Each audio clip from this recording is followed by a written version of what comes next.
Ladies and gentlemen, what's going on? We just finished up UFC 305 Plessis versus Adesanya, and I'm going to do a quick recap of the entire card. I got screwed pretty bad. I'm going to go right into it. Didn't make any money on the card. Got pretty down in the dumps. I literally went for a run. I'm sweaty. I couldn't handle it. The last two fights of the night, not because of the money. My soul cannot take what happened. The co-main in the rear, in the not rear, Jesus, in the main event. We're just gonna go through it real quick. It is 2:00 in the morning, but it just finished up and it's fresh in my mind. And I have a coffee and I might as well do it now. We're gonna go right into it. The first fight of the night, we had Jesus Aguilar versus Stuart Nicole. Stuart Nicole instantly shot for a takedown, took Jesus down. Good little scramble from Jesus. And Jesus just caught him in a very, very nice slick guillotine. And Stewart got dropped to the ground, didn't tap, got put out completely cold. Jesus tried to pick his legs up for him. Ref shoot him off. Kind of a dick move by the ref. But a very impressive win by Jesus. Really showed his mix-up. Didn't really get to see much of his stand-up against Stewart, but probably Stewart was going to be able to overpower him. He looked pretty big coming into the fight. Stewart just made a big mistake, and Jesus was able to capitalize on it.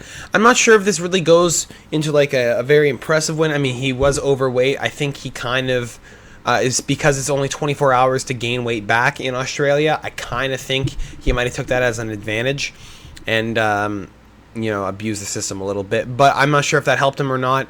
But again, a very impressive win from Jesus.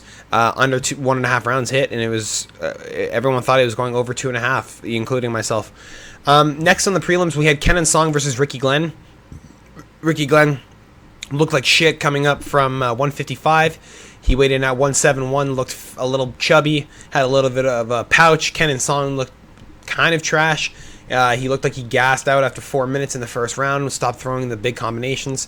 Kind of looked like he told his family that he was going to go to a decision and told him to bet on him, because I feel like he really could have knocked out Ricky Glenn really easily in the first and second round. He had big combinations, hurt Ricky really bad, and just stopped hitting him. I'm not really sure why. Ricky had a massive hematoma on in the second round on the right side of his head. I really believe Kenan Song could have put him out. Didn't, but Kenan Song did end up winning on the scorecards. Ricky tried. I think Ricky should just retire. I think Ricky has not been improving through his last couple fights. He's lost 3 fights now in a row, 2 by first round. I think, Kenan Song didn't even look that impressive, and he was able to take Ricky out, so I'm not really sure what he's supposed to do now. Next in the prelims, we had Tom Nolan versus Alex Reyes. 98% of people bet Tom Nolan by first round KO at -165, thinking that it was an easy parlay piece. Alex Reyes took Tom Nolan to a decision, and I think it was 30-27, 30-26, and 29-28. Something like that. Yeah, Tom Nolan just kind of beat the shit out of him. It wasn't really much. I mean, I feel like he probably could have. Alex Reyes was landing back, but it wasn't really enough for it to matter, like, on the scorecards. I really believe that Tom Nolan probably could have put him away, but watching this fight, I'm not gonna lie, I think he probably gets put out by anyone now. I think that's one of the worst performances you could have had against a guy who's looked that terrible in his last fight against Charlie Campbell. And Tom Nolan was able to get it done on the scorecards, but I really didn't think he was gonna get to a decision. I thought he was gonna be able to knock out Reyes, but I mean, he almost got knocked out himself. He got check hooked by Alex, and it was very, very nice. But Tom Nolan did end up winning. There wasn't really money to be made on that fight. It kind of was a big swing, -1100, biggest favorite on the card. It's kind of hard to bet it. Next on the prelims, we had Jack Jenkins versus Herbert Burns. I said Herbert Burns most likely was going to just give up in the second round. He did give up in the second round, but Mark Goddard didn't stop the fight. In the third round, Jack Jenkins didn't really I don't think he put him down. I think Herbert kind of fell down, and when Jack backed up after landing some stupid kicks on the ground, Herbert did not want to get up, and it just stopped the fight. He should be kicked out of the UFC. It's 3 times in a row that this dude's lost in the second round or third round, or sorry, 4 times in a row now, and second time he's quit on the ground. So I think he should just stop fighting at this point. I think he's done. I think Herbert Burns needs to stick by his brother's side, maybe help him out more, and stop fighting himself. Jack Jenkins, I did bet KO though, -250. It was pretty locked up. It was a nice Nice win for Jack Jenkins. I'm hoping he gets to fight someone a little bit better in his next fight. I mean, he did break his arm in that fight before, and that's what put him out for a while. But I think he deserves a little bit better of a fight in this next couple months. I'm hoping he gets a fight before December, or like in December at least. Next on the prelims, we had Casey O'Neill versus Luana Santos. I had Luana Santos by submission or decision. Casey O'Neill beat the fuck out of her. Luana didn't get to do anything. Casey O'Neill was out jabbing her, out boxing her, very slick, keeping Luana off of her. She had Luana exhausted in the second round. No takedowns worked. Casey O'Neill just shucking her off, beating the shit out of her. Won all 3 rounds. Very impressive, Casey O'Neill. Luana Santos, I think, needs to go back to the drawing board. She did have 3 wins in the last 4 fights, and she did have 2 finishes inside that, especially that rear naked choke against Maria Agapova. I thought that was pretty impressive. I thought she was going to be able to do the same thing to Casey O'Neill, but Casey O'Neill, I mean, she did fight better people than Luana Santos. You know, she's only lost to some of the best, Jennifer Maia, Ariane Lipski, but still, like, the level of competition, I feel like, was close to equal, and I thought Luana had an edge. It just, unfortunately, did not go that way. I'm hoping Luana can come back with a fight maybe next year. I think she should take some time off and work on her striking. But Casey O'Neill looked very impressive. A very, very close fight on the odds, but I really thought Luana Santos was going to be able to pull it through. Next on the prelims, and finally, we have Ricardo Ramos versus Josh Culibao. I thought this was a robbery. I thought Josh Culibao won. It was close. Rounds 1 went to Josh Culibao probably. Rounds 2 went to Ramos. Sorry, guys. I'm going to turn on this fan. I'm boiling alive right now. I can't do it anymore. Probably going to be a little bit noisy. I'm really, really sorry. We'll turn down the mic volume a little bit to try and help you guys out here. We have the third round being close. I thought Josh Culibao won. He got a cut on his left eye, I believe, by Ricardo Ramos with 1:30 left in the fight, and then was taken down and held on the ground by Ramos. Ramos did not land any ground and pound after getting outstruck by 11 strikes in that round, and he ended up winning the third round because of it. Didn't agree with it. Thought Josh Culibao won 29-28. You know, it is what it is, but that Danny Silva fight was kind of fucked up too, and now this fight, I really thought Josh had it. Josh looked really depressed after the fight, thinking that he lost too. I mean, it was close, man. It was like a Steve Erceg Alexandra Pantoja situation. It just, he got taken down, he wasn't able to get back up. But Ricardo held him. I don't understand how that counts. I thought Josh had really clean striking, was able to win the majority of the exchanges. He outstruck him on every single round. But you know, it is what it is, guys. Hopefully Culibao is able to come back and bounce back. But after 3 losses in a row, it's looking tough for him, man. I don't know if he's still going to be in the UFC. Oh, we do have one more prelim. I thought that was it. My bad. Top of the prelims, we have Walter Walker versus Junior Taffa. Junior Taffa was landing big shots in the first minute of the fight. Walter Walker goes for a takedown, gets it very easy. Junior Taffa almost gets up, gets taken back down. Junior Taffa tried to get up and then got stuck on the ground again.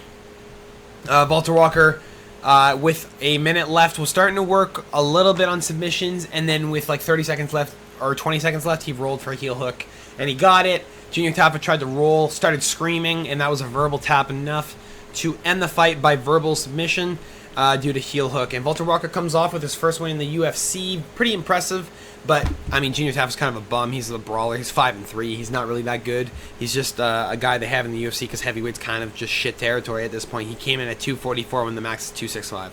Just saying. You guys could be putting on a bit more mass. I mean, again, I'm a lazy piece of shit, but I'm just saying. It's just my opinion. Like, abuse it, man. If you're up to 265, you might as well gain the mass. It's only going to help you, especially if you work on the cardio. We'll starting the main card. Also, if you guys enjoy this, drop a like, drop a sub. It really helps me out. I'm trying to do this every single week. I'm trying to get some videos out. I might start doing a MMA general video every week, 10 minutes on just what's going on in the world of MMA. I might also start doing some more side videos and whatever. I'm also going to be still streaming every single Saturday. Just did it today. You guys should rewatch it. It was pretty fucking fun. I had some buddies with me. On the main card, we have Carlos Prates versus Jing Liang Li. I had Carlos Prates by knockout. and he put out the Leech for the first time in his career. Very impressive. Beat the living shit out of him, man. The Leech was chewing up that lead leg of Carlos Prates. I was very, very worried for Carlos because I feel like if it goes into the later stages, he was looking a little bit tentative on that foot around the 2-minute mark in the second round, but he was able to just piece up Leech to where he didn't need to worry about the leg kicks anymore. The Leech was just, dude, he was just starting to fall apart. After some time off, Jing looked really good in the first round. He just, dude, after getting popped so many times, I think he broke his nose after a big overhand that dropped him in the first round. And, like, he got dropped twice, but the one that stumbled him against the cage, I really think he broke his nose on that one because he was touching at it after, and he was bothered by it. Carlos Prates, the fucking nightmare, man. He really is a nightmare. Very, very, very slick striking. Looks a lot more impressive than he looked in the start of his career. I'm really hoping to see this guy some more, man. He looked absolutely nasty, and I'm sure he's going to be fighting soon because he barely... The only thing that's fucked up is his leg, and I'm sure in a month or two, his leg will be back to normal. So, this is a guy you guys really need to watch out for. At 170, he is a big contender, man. He's going to be able to knock out some of those top 15 guys, and especially after coming off a win off the Leech, man, he's going to be looking for a top 15 fight. So, yeah, look out for Carlos Prates on the come-up. Next on the main card, we had a split decision over Jairzinho, Rozenstruik, and Tai Tuivasa. I'm pretty sure I picked Bam Bam on my video. You know, I thought Rozenstruik was probably going to piece him up and knock him out because he was a more technical striker. Both these guys kind of have fought shit up, or have beaten shit opposition. So Jairzinho has lost to way better opposition than fucking Tai. Cyril Gane, Francis Ngannou, Jalton Almeida, like all those guys. Shamil Gaziev, he's beaten. Like, pretty good guys. And Jairzinho kind of beat the shit out of Tai. Tai maybe had 20 strikes in the entire fight and somehow got 30-27 on one of the judges' scorecards. And while that 30-27 card was rolled out, and the commentators after, John Anik even commented saying the guy probably took a piss during round 2 and just made up the card. He was fired. He was fired immediately after and was relieved of his duties for the rest of the cards. So they're really letting anyone come in at this point and ref. And honestly, I'd like to vouch myself. I think I'd be a way better ref than that fucking guy. I would have given it to Rozenstruik 3-0, but, you know, give it to people who think who take $10 for a fucking robbery. Anyway, Tai had no chance. Tai's probably getting kicked out of the UFC 4 in a row after his other stint of losing 3 in a row. Still, like, he lost 3 in a row, won 3 in a row, or wow, won 5 in a row, lost 5 in a row now. Yeah, I think he's out of the UFC at this point. He's just, he needs to retire, man. Like, it's just, I don't know what else he can do. He was so tentative in the first 2 rounds. I don't know what else to say. Good win for Jairzinho. He's probably gonna be fighting another top 10, but again, it's just a gatekeeper at this point. I'm not really sure what else he's supposed to be doing. Because he's only lost to the big guys, right? The top 5 guys. Next, on the main card, we had Dan Hooker versus Mateus Gamrot. I said if Dan Hooker was able to keep it on the feet, keep the range, and fuck him up, he was going to win. Dan the Hangman Hooker in a very, very close fight, winning 29-28 over Mateus Gamrot, the gamer. I thought Hangman did a really good job, man. I thought he won rounds 1 in 3. Is it 1 in 3 or 2 in 3? Maybe, I'm not too... fuck, I can't remember. Round 3, he 100% won. I thought he nasty elbows. Round 2, I guess both round 1 and 2 were close. You could have given him either. Round 2, he was landing nasty elbows at the end. Mateus Gamrot was deep on a takedown. Hooker fucking landing big elbows to the side of the Mateus Gamrot's head, right on the temple. He was holding his head, starting to like falter a little bit.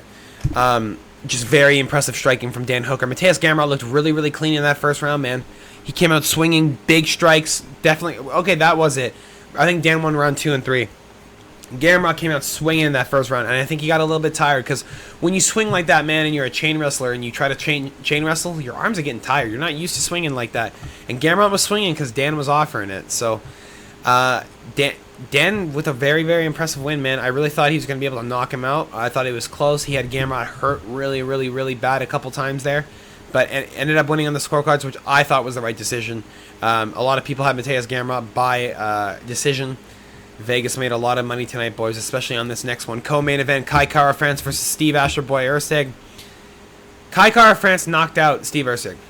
13 first-round finishes for Kai Kara France. Steve Erceg got clipped with an overhand right, got stiffened like a board. Hit the ground, woke up, tried to get up, tried to push him off, got up. Looked like he was going to try and gain his balance. Overhand right again. Slumped. Dropped to the ground. Couple more strikes. Ref ended it. And Steve stood right back up, but he knew it was over. Didn't protest. Very impressive for Kai Kara France, man. But very terrible for my mind. I bet Steve Erceg and Israel Adesanya put $100 on them. Yeah, Steve Erceg getting knocked out, man, as one of my favorite fighters, especially watching him come up. It hurts, bro. It hurts. That really hurt. I really thought he was going to do a lot better against Kai Kara France. He was piecing him up. He had Kai. He tagged him a couple times. There were some big strikes. And Steve was just, I guess, leaving his hands too low, man, when he's thrown that jab. Very good win for Kai Kara France. Puts him back in the mix. He was saying that a win like this would really put him back in that title contention. He probably fights for the title now at this point. But, again, very impressive. I think he's going to be fighting Alexander Pantoja. He probably will lose that fight by submission, but I think it'd be interesting to see. Pantoja does always look like a drunk grandfather trying to beat his child when he's fighting. So it'd be interesting to see him in the championship rounds, how he deals with Kai Kara France's pressure. They, again, looked very impressive against Steve Erceg. I'm just really bummed that Steve Erceg lost because, dude, I really think he's a very impressive fighter.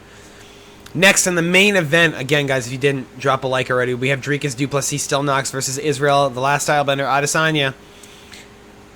Adesanya, I thought was fucking him up, man. That first round, maybe Dricus. Second round, I thought was Izzy. Third round, I thought was Izzy. Fourth round was Izzy. Right up until he got rocked. And we were watching with 3 other people, including myself, so 4. 2 of us said Izzy's hurt when he got hit with a big right hook, or it was a left, I can't remember, on the temple. Izzy had a very good poker face, and he was walking, and he shook it off. He got hit again. He looked a little weird. He pointed to the ground like, let's do it. And Dricus said, okay. Popped him once, instantly turns around. Izzy starts backing away because he's rocked. He's hurt. His equilibrium was off. He got hit really bad on the temple. Big strike by Dricus, because Dricus is a guy who's not afraid to strike. He will swing when he's tired. That's the thing. He will use the rest of his tank that he has and wing a combo until he breathes a couple more breaths and gets another combo ready. Like he uses all of his energy. He explodes all the time. He's like Yoel Romero, man. He's very impressive. And he's very unorthodox, and I still don't understand how he wins. But he rocks Israel Adesanya, big right hooks against the cage. Izzy's walking away, trying to run away. Big right hooks. Grabs him by the waist, does the right thing while he's all fucked up, drags him to the ground, gets both hooks in, rear naked choke right behind, it's over. I thought Izzy probably should have retired after this. I mean, who's he going to fight? He's beaten Vittori. Rob Whittaker for a 3rd time. Jared Cannonier, doesn't make sense, he just lost. Nasruddin Imavov, I guess. Like, Brendan Allen, no, doesn't deserve it.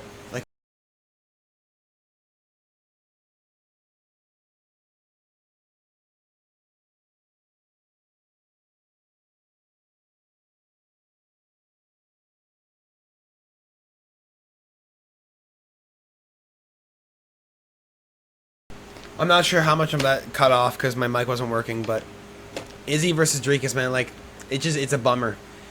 Like, Dricus being able to get that submission, Izzy's never been submitted like that, dude, in his career.